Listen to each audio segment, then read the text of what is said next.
Hello दोस्तों, examination classes में आपका स्वागत है। आज मैं आप लोगों के लिए बीपीएससी टीआरई 4.0 हाँ दोस्तों, कंप्यूटर साइंस की मैं क्लासेस चलाता हूं दोस्तों। जो नेटवर्क डिवाइसेस में modem, bridge, router, gateway, hub, switch ये सबसे क्वेश्चन आते हैं, तो आज ये सब टॉपिक को हम डिस्कस करेंगे। ये दोस्तों मेरा लेक्चर नंबर 6 होगा जो थ्योरेटिकल पार्ट का है। यहाँ पे देखिए, पहले नेटवर्क डिवाइसेस को हम चर्चा करते हैं। नेटवर्क डिवाइसेस होती क्या?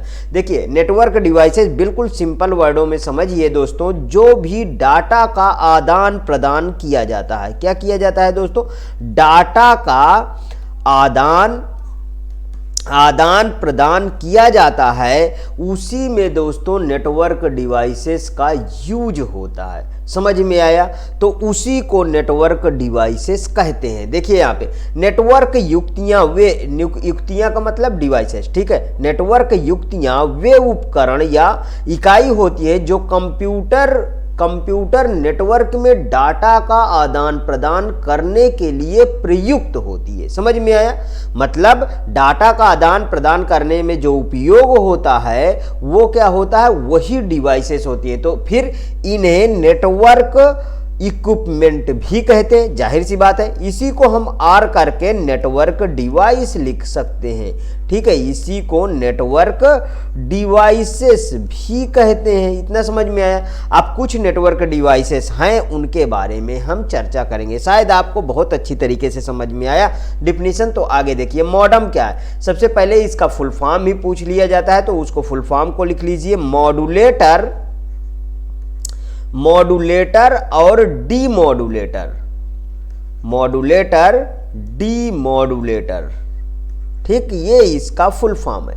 अब यहां पे देखिए, मॉडेम का मुख्य उद्देश्य ऐसे सिग्नल जनरेट करना है जिन्हें एक कंप्यूटर से दूसरे कंप्यूटर तक आसानी से तथा कम व्यय में भेजा जा सके। सामान्यतः हम लोग फोन मॉडेम काम में लेते हैं। जो आप देखिए, लैब पहले दोस्तों क्या होता था कि डोंगल आता था और उसको आप कंप्यूटर से अटैच करते थे और फिर आप नेट को एक्सेस करते थे, तो वो मॉडेम है। ठीक समझ में आया? वही चीज है दोस्तों कि फोन मॉडेम काम में हम लेते हैं, जिनकी सहायता से कंप्यूटर को फोन लाइन से जोड़ा जाता है। टेलीफोन लाइन पर केवल एनालॉग सिग्नल भेजे जाते हैं। क्या भेजा जाता है टेलीफोन लाइन में? एनालॉग सिग्नल भेजे जाते हैं। और इनका साइन वेव कैसे होता है? ऐसे होता है, ठीक है। जबकि कंप्यूटर केवल डिजिटल सिग्नल समझता है और डिजिटल सिग्नल ही उत्पन्न करता है। डिजिटल सिग्नल का साइन वेव कैसे? ये देखिए, ये है डिजिटल, मतलब अप या डाउन। ठीक समझ में आया? यहां लो होगा तो 0 कहेंगे, हाई होगा तो 1 कहेंगे। इतना समझ में आया? आगे देखिए, अतः इन दोनों के बीच में सामंजस्य स्थापित करने के लिए मॉडेम की आवश्यकता होती है, जो एनालॉग सिग्नल को डिजिटल में और डिजिटल को एनालॉग में कन्वर्ट करता है। डिजिटल संकेतों को एनालॉग में बदलना मॉड्यूलेशन कहलाता है तथा एनालॉग को डिजिटल में बदलना डीमॉड्यूलेशन कहलाता है। मतलब जो आप एक तरीके से इसको आप बहुत आसानी से याद कर सकते हैं। कैसे? आपके कंप्यूटर में होता क्या है? डिजिटल सिग्नल, डिजिटल को एनालॉग में कन्वर्ट करना मॉड्यूलेशन। और फिर जो मॉडेम में होता है वो कौन सा होता है? एक तरीके से फोन वाली लाइन में क्या होता है? वो एनालॉग होता है। तो एनालॉग को डिजिटल में कन्वर्ट करना डीमॉड्यूलेशन होता है, ठीक है। मॉडेम शब्द मॉड्यूलेशन और डीमॉड्यूलेशन दोनों से आपस में इसीलिए मिलकर बना होता है। मॉडेम की कार्यविधि को थोड़ा सा समझेंगे, वर्किंग इसकी समझेंगे, वर्किंग कैसे ये काम करता है। चलिए, ये बहुत अच्छी बात है। देखिए, सर्वप्रथम सेंडर कंप्यूटर द्वारा सूचना भेजने के लिए उस कंप्यूटर पर लगा हुआ मॉडेम कंप्यूटर के डिजिटल सिग्नल को एनालॉग सिग्नल में बदलकर टेलीफोन लाइन के माध्यम से भेजता है, ठीक है। टेलीफोन लाइन के माध्यम से एनालॉग सिग्नल क्या होता है? प्रसारित होता है, मींस ब्रॉडकास्ट होता है। आगे प्राप्त करने वाला कंप्यूटर पर लगा हुआ मॉडेम जो टेलीफोन लाइन द्वारा लाए गए एनालॉग सिग्नल को डिजिटल सिग्नल में बदलकर प्राप्तकर्ता मतलब रिसीवर कंप्यूटर को भेज देता है। इस प्रकार दोनों कंप्यूटर के मध्य वार्तालाप होती है। मॉडेम की कार्यविधि को इस चित्र के अनुसार हम समझ सकते हैं। यहाँ पे देखिए, ये सेंडर है और ये रिसीवर है, ठीक है। यहाँ पे ये मॉडेम लिखा है, ये क्या है, ये मॉडेम है। और यहाँ पे ये देखिए, ये जो है कनेक्टेड है टेलीफोन लाइन से, और यहाँ फिर ये टेलीफोन लाइन से दूसरा रिसीवर की तरफ भी कनेक्टेड है। तो दोनों में सामंजस्य स्थापित करने के लिए हमें किसकी आवश्यकता होती है दोस्तों? मॉडेम की आवश्यकता होती है। अब आगे देखिए, बहुत अच्छी तरीके से ये डायग्राम के थ्रू समझाया गया है। मॉडेम दो प्रकार का होता है, जो डायरेक्ट सीपीयू के मदरबोर्ड की एक्सपेंशन स्लॉट में लगे होते हैं, उन्हें हम आंतरिक इंटरनल मॉडेम, और जो सीपीयू की श्रेणी क्रम में अन्य पेरिफेरल डिवाइसेस के साथ रखा होता है, उसे हम एक्सटर्नल मॉडेम कहते हैं। समझ में आया? आगे देखिए, अब रिपीटर्स क्या है। पहले आप रिपीटर्स की भूमिका को समझिए, फिर रिपीटर्स की डिफिनीशन में समझेंगे। देखिए, मान लीजिए आपका दो घर है, ठीक है, और एक घर में आप जियो वाईफाई का राउटर लगाए हुए हैं। जियो का हम कहते हैं आप राउटर लगाए हैं। आप दूसरी कंपनी का भी हम समझाने के लिए सिर्फ यूज कर रहे हैं। जियो का आप राउटर, लेकिन आपका जो दूसरा घर है वहां पे आपके जो सिग्नल आते हैं वो वीक आते हैं। मतलब यहाँ पे जो सिग्नल है वो क्या है, पूरे नहीं मिल रहे हैं आपको। तो आप ऐसा करिए कि अगर इसी जितने पैसे में आप इस राउटर को रिचार्ज करते हैं उतने में ही आप यहाँ भी नेट चलाना चाहते, तो यहाँ एक रिपीटर लगा दीजिए। यहाँ पे क्या लगा दीजिए? एक रिपीटर लगा दीजिए, ठीक है। अब देखिए, जब यहाँ पे एक रिपीटर लगा देंगे तो आपको ये वाला पूरा का पूरा जो है यहां भी उतने नेटवर्क, उतने मतलब एनर्जी से यहां भी नेटवर्क प्राप्त होगा। तो समझ में आया रिपीटर का काम। जैसे बड़ी बड़ी केबलें होते हैं तो बीच बीच में जहां पे सिग्नल वीक होने का संभावना होती है तो वहां पे रिपीटर को लगाया जाता है। अब देखिए, ये यहाँ पे डायग्राम थोड़ा देखिए, केबल सेगमेंट 1 है, केबल सेगमेंट 2 है। यहाँ पे रिपीटर जोड़ दिया गया, तो जो भी सिग्नल यहाँ से चला, कंप्यूटर X, कंप्यूटर Y और कंप्यूटर Z, तो यहाँ से बराबर, यहाँ मान लीजिए सिग्नल वीक होने लगा तो यहाँ पे रिपीटर क्या करता है, उसको ब्रॉडकास्ट करता है। मतलब कि उतने एनर्जी से फिर से इधर सिग्नल प्राप्त होगा। समझ में आया? तो वही यहाँ पे लिखा होगा, देखिए, सभी संचरण माध्यमों में संकेत कुछ दूर चलने के पश्चात कमजोर पड़ जाते हैं, अतः प्रत्येक माध्यम में संकेत एक निश्चित दूरी तक ही जा पाते हैं। अतः दो कंप्यूटरों की दूरी अधिक होने पर यह आवश्यक हो जाता है कि कमजोर संकेतों को क्या किया जाए, एम्प्लीफाई किया जाए। समझ में आया? उसे क्या किया जाए, एम्प्लीफाई किया जाए। संकेतों को मतलब सिग्नल्स को परिवर्धित करने वाली, परिवर्धित मतलब एम्प्लीफाई, ठीक है, एम्प्लीफाई करने वाले को ही हम क्या कहते हैं, रिपीटर कहते हैं। सामान्यतः रिपीटर्स दो प्रकार के होते हैं, एक एम्प्लीफायर और सिग्नल जनरेशन डिवाइस होता है।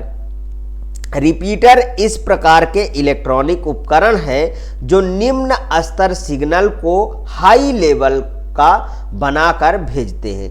अब यहाँ पे देखिए एम्पलीफायर, ये केवल सिग्नल को परिवर्धित करने का काम करते हैं। ये मुख्य संकेतों के साथ साथ अवांछित संकेतों मतलब नॉइज को भी परिवर्धित कर देते हैं। समझ में आया? एम्पलीफायर। आगे देखिए, सिग्नल जनरेशन डिवाइस क्या है? सिग्नल जनरेशन डिवाइस, इसको समझिए। इन रिपीटर्स में सिग्नल में से नॉइज मतलब जो बाहरी आवाज इधर उधर की होती हैं को पृथक करने की क्षमता होती है। किसमें? सिग्नल जनरेशन डिवाइस में। ये रिपीटर से सिग्नल में से नॉइज को अलग कर उसे मूल रूप से पुनः जनरेट करते हैं, उसे परिवर्धित करते हैं और पुनः संचरित कर देते हैं। इस रिपीटर्स में जटिल टेक्नोलॉजी काम आती है, ये अपेक्षाकृत महंगे भी होते हैं। जाहिर सी बात है महंगे होंगे। अब यहाँ पे देखिए हम ब्रिज के बारे में बात करेंगे। ब्रिज एक ऐसी युक्त है जो अलग अलग ट्रांसमिशन मीडिया प्रयुक्त करने वाले नेटवर्कों को आपस में जोड़ते हैं। नोड्स की संख्या बढ़ने पर लैन में प्रभावी डाटा स्थानांतरण की गति कम हो जाती है, जिससे इसकी कार्यक्षमता पर विपरीत असर पड़ता है। इसका समाधान यह है कि अलग अलग लाइन को आपस में जोड़ दिया जाए। ऐसा करने से नेटवर्क में अधिक नोड्स भी जोड़े जा सकेंगे और नेटवर्क भी भौगोलिक सीमा का भी विस्तार होगा। तो ये देखिए,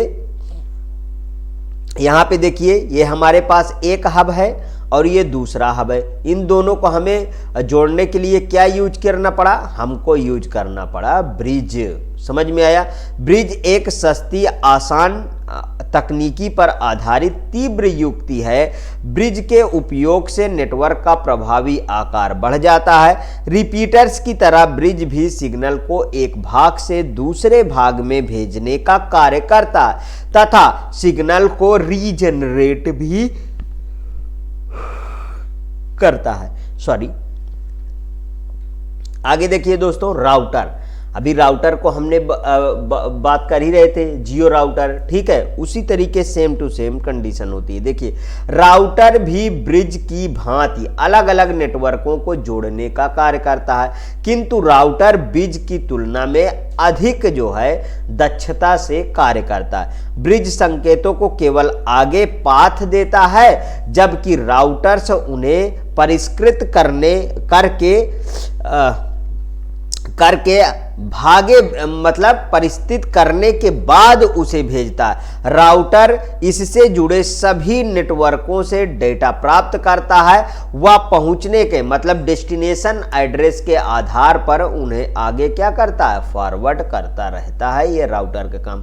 राउटर इंटरनेट पर यातायात निर्देशन का भी कार्य करता है। ये देखिए, एक राउटर लगा हुआ है और यहाँ पे wireless device 1, device 2, device 3, device 4, और ये सब किससे जुड़े हैं दोस्तों? ये सब इंटरनेट से जुड़े होते हैं। जैसे आप अपने घरों पे जियो राउटर्स को लगाते हैं, आप एयरटेल राउटर्स भी लगा सकते हैं, ठीक है।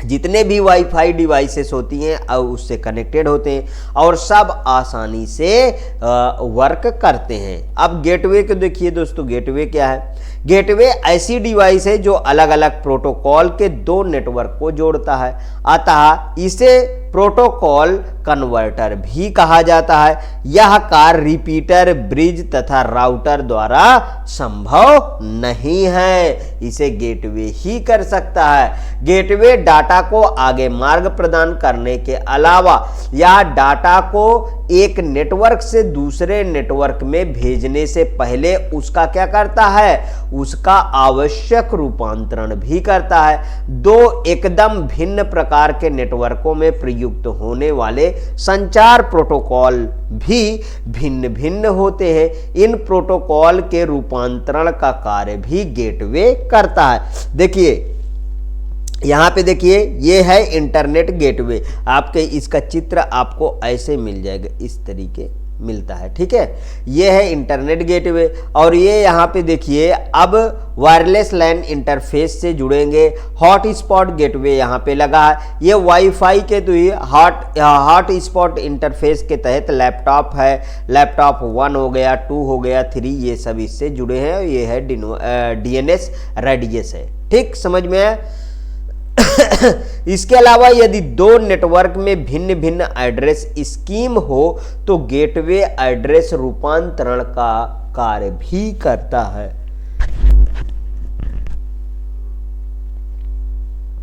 आगे देखिए दोस्तों, होस्ट क्या है। दोस्तों, मेरी तबीयत थोड़ी सी अस्वस्थ है, इसलिए मैं कल परसों वीडियो नहीं दे पाया और आज मैं वीडियो आपको दे रहा हूं। आगे जैसे ही शरीर स्वस्थ होगी तो और अच्छी वीडियो आएंगे।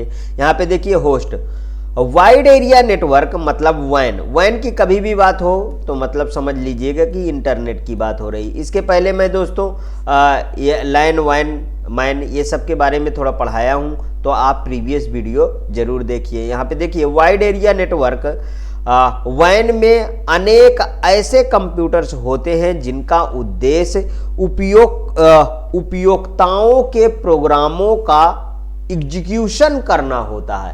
इन कंप्यूटरों को होस्ट कहा जाता है। होस्ट एक संचार मतलब कम्युनिकेशन सबनेट द्वारा परस्पर जुड़ा होता है। ठीक है, किसी एक कंप्यूटर को होस्ट तभी कहा जा सकता है जब वह कुछ ऐसी सेवाएं प्रदान करता है जिसका उपयोग नेटवर्क से जुड़े दूसरे कंप्यूटर या उपकरण पर उसे कर सकें आप। सामान्यतः उपभोक्ता email, messenger, file transfer protocol इत्यादि एप्लीकेशन सॉफ्टवेयर के द्वारा होस्ट के संचार कम्युनिकेट करते हैं। अब RJ45 ये कनेक्टर क्या है इसको समझिए। ये बहुत ही पूछा जाता है RJ45, इसलिए वेरी मोस्ट इंपॉर्टेंट। जो आपकी ईथरनेट केबल होती है ना, उसमें RJ45 आप कनेक्टर का यूज करते हैं। ठीक है, देखिए यहाँ पे RJ45 रजिस्टर्ड जैक 45 संयोजक एक भौतिक संयोजक युक्त मतलब फिजिकल कनेक्टिंग डिवाइस है जो दिखने में केबल जैसी होती है। इसका उपयोग स्थानीय दूरस्थ स्थानों पर स्थित विभिन्न दूर संचार और डेटा उपकरणों को परस्पर जोड़ने के लिए किया जाता है। यह एक एकल लाइन संयोजक मतलब सिंगल लाइन कनेक्टर होता है जिसमें 8 पिन होती है। RJ45 का उपयोग सामान्यतः नेटवर्किंग, केबलिंग व टेलीफोन अनुप्रयोगों में किया जाता है। RJ45 मीन्स की रजिस्टर्ड जैक के अन्य उदाहरण RJ11, RJ14, RJ21 और RJ48 होते हैं। RJ45 का अधिकतम प्रयोग 10 बेस T तथा 100 बेस TX ईथरनेट कनेक्शन के साथ किया जाता है। जैसा कि मैंने अभी आपको बताया, जो आप केबल जोड़ते हैं कंप्यूटर पे नेट चलाने के लिए वो RJ45 ही होती है, ये ध्यान रखिए। RJ11 कनेक्टर RJ45 से छोटा होता है। इनमें 4 पिन अर्थात 4 वायर होते हैं। इसका प्रयोग टेलीफोन लाइन में किया जाता है लेकिन इंटरनेट पे 8 वाला किया जाएगा। ठीक, अब ईथरनेट केबल समझिए दोस्तों। ईथरनेट केबल बहुत बार पूछी जाती है। इसे नेटवर्क इंटरफेस कार्ड, ठीक है, NIC बहुत नाम सुने हैं, NIC भी कहा जाता है। वास्तव में यह एक लैन अनुकूलन लैन एडाप्टर है। ठीक है, किसी कंप्यूटर को लैन से जोड़ने के लिए इसे मदरबोर्ड के स्लॉट में लगाया जाता है। इस कार्ड से केबल को जोड़ने पर कंप्यूटर लैन से जुड़ जाता है। यहां पे देखिए, यह डिवाइस OSI मॉडल में लेयर 1 मतलब फिजिकल लेयर तथा लेयर 2 डाटा लिंक लेयर की तरह कार्य करता है। यह मैक एड्रेस की हेल्प से लो लेवल एड्रेसिंग सिस्टम प्रदान करता है। मैक एड्रेस प्रत्येक एलिमेंट कार्ड का यूनिक 48 बिट सीरियल नंबर होता है जो मैक एड्रेस कहलाता है। यह MAC address institute of electrical and electronics engineers IEEE द्वारा मान्यता प्राप्त है। यह है दोस्तों, इसको देख लीजिए।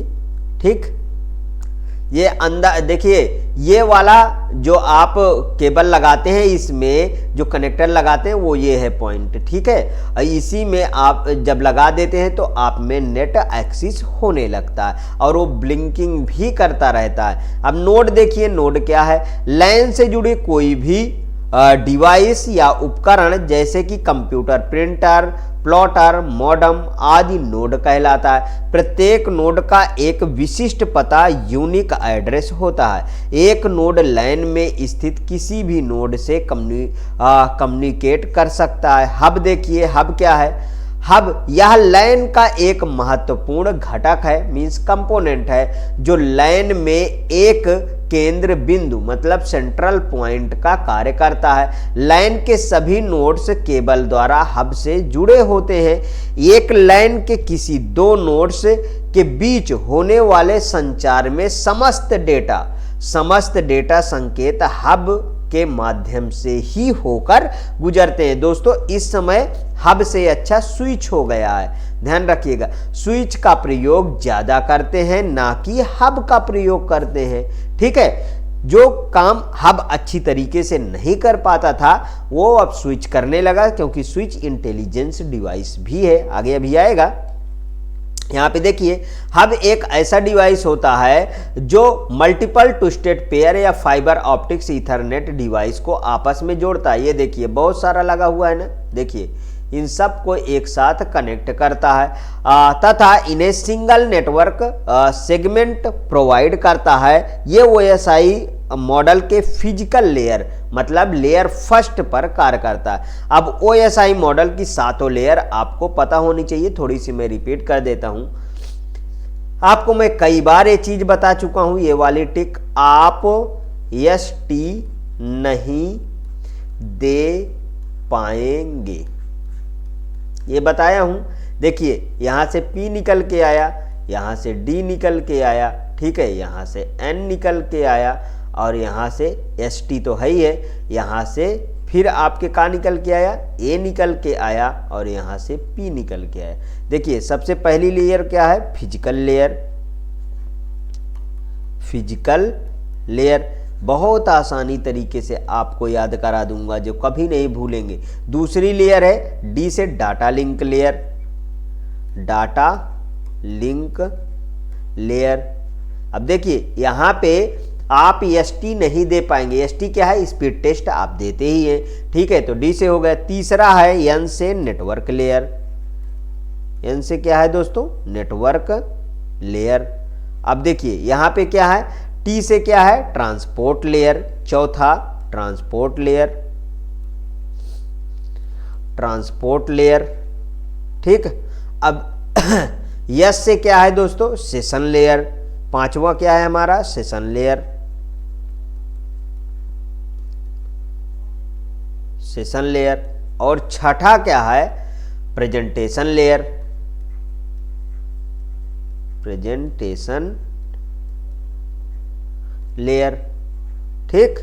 और यहां पे ए 7वां नंबर पे ए है, ए से क्या है, एप्लीकेशन लेयर,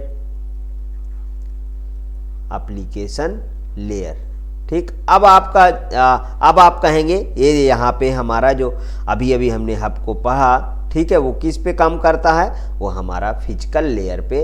हमारा देखिए यहाँ से देख लीजिए, ठीक है, हमारा OSI मॉडल की फिजिकल लेयर पे काम करता है। कौन काम करता है, हब।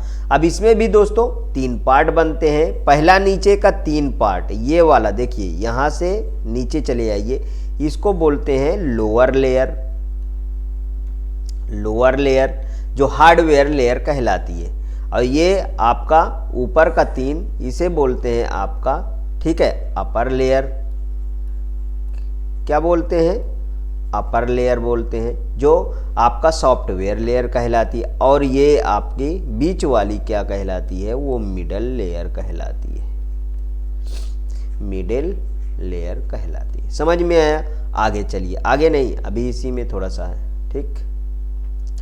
यहाँ पे देखिए हब मुख्यतः 3 प्रकार के होते हैं। पहला डंब हब, ये क्या है, यह हब केवल संकेतों को एक नोड से दूसरे नोड तक भेजने का कार्य करता है। दूसरा स्मार्ट हब, यह संकेतों को प्रसारित करने के अलावा नेटवर्क प्रबंधन का कार्य भी करता है, मतलब नेटवर्क मैनेजमेंट का कार्य भी करता है। अब तीसरा है दोस्तों इंटेलिजेंट हब। यह हब सभी प्रकार के नेटवर्क प्रबंधन मैनेजमेंट की क्षमता तो रखता ही है, साथ ही टोपोलॉजी की सुविधा भी प्रदान करता है। बहुत अच्छी बात, तीनों हब भी समझ गए। अब यहाँ पे आ जाइए दोस्तों बैकबोन केबल, ठीक है, बैकबोन केबल देख लीजिए। यह एक उच्च बैंडविड्थ, यह एक उच्च बैंडविड्थ मतलब हाई बैंडविड्थ लिंक है, जिसके अनेक नोड व हब जोड़े जा सकते हैं, जिससे अनेक नोड व हब जोड़े जा सकते हैं। इसके माध्यम से बहुत सा डाटा एक साथ गुजर सकता है। किसी संस्थान या बॉडी बिल्डिंग स्थित भिन्न लाइन को बैकबोन के माध्यम से जोड़कर एक कैंपस वाइड नेटवर्क बनाया जा सकता है। दो नेटवर्क के बीच का सारा डाटा यातायात बैकबोन के माध्यम से ही गुजरता है। बैकबोन एक तरीके से देखिए सर हमारे शरीर में भी होती है, जो मेन बोन होती है जिस पे हमारा शरीर पूरा निर्भर होता है, उसी तरीके नेटवर्क में जो बैकबोन होता है उससे सारा डाटा आदान प्रदान किया जाता है। स्विच देखिए, स्विच हब की तरह एक ऐसी कंप्यूटर नेटवर्क डिवाइस है जो विभिन्न नोड्स, कंप्यूटर एवं अन्य युक्तियों को परस्पर जोड़ने का कार्य करती है, किंतु स्विच की कार्यप्रणाली साधारण हब की कार्यप्रणाली से अलग होती है। हब में एक स्रोत से डेटा या सूचना हब से संबंधित सभी युक्तियों को भेजा जाता है, वहीं स्विच सोर्स से प्राप्त डाटा या सूचना डेस्टिनेशन एड्रेस के अनुसार केवल गंतव्य मतलब जहां पहुंचना है, ठीक है, डेस्टिनेशन कंप्यूटर या गंतव्य डिवाइस को ही प्रेषित की जाती है। स्विच की सहायता से नेटवर्क के यातायात को भी कंट्रोल किया जा सकता है। स्विच को नेटवर्क स्विच या स्विच हब के नाम से भी जाना जाता है। यह स्विच 24 पोर्ट, बहुत बार क्वेश्चन पूछा है, ठीक है, 24 होता है या तो यहाँ पे 28 लिख गए, 24 या 48 पोर्ट के रूप में ये उपलब्ध होती है, दोनों पूछे गए हैं। स्विच को दो श्रेणियों में बांटा जाता है। नेटवर्क ब्रिज, ये स्विच जो है OSI मॉडल की सेकंड लेयर, मतलब सेकंड में कौन अभी बताया, डाटा लिंक लेयर पे डाटा की प्रोसेसिंग या राउटिंग करता है। और दूसरा क्या है, मल्टी स्विच, वे स्विच जो OSI मॉडल की लेयर 3 नेटवर्क लेयर या उससे ऊपर की लेयर पर डाटा की स्विचिंग करते हैं। ठीक, इतना समझ में आया। अब जल्द से जल्द दोस्तों इसके बाद वाला भी क्लास मैं सोचता हूं कि कल ही जो है आपको एक क्लास दूं। हाँ दोस्तों, यदि आपको अच्छा लगे, अच्छे तरीके से आपके सिलेबस के अकॉर्डिंग चल रहा है क्लास, तो प्लीज़ और प्लीज़ मेरे एग्जामिनेशन चैनल को आप सब्सक्राइब कर लीजिए, मेरा वीडियो लाइक करिए, ज़्यादा से ज़्यादा दोस्तों में शेयर करिए। हाँ, अपनी प्रतिक्रिया कमेंट बॉक्स में ज़रूर प्रस्तुत कीजिए। ओके दोस्तों, थैंक यू।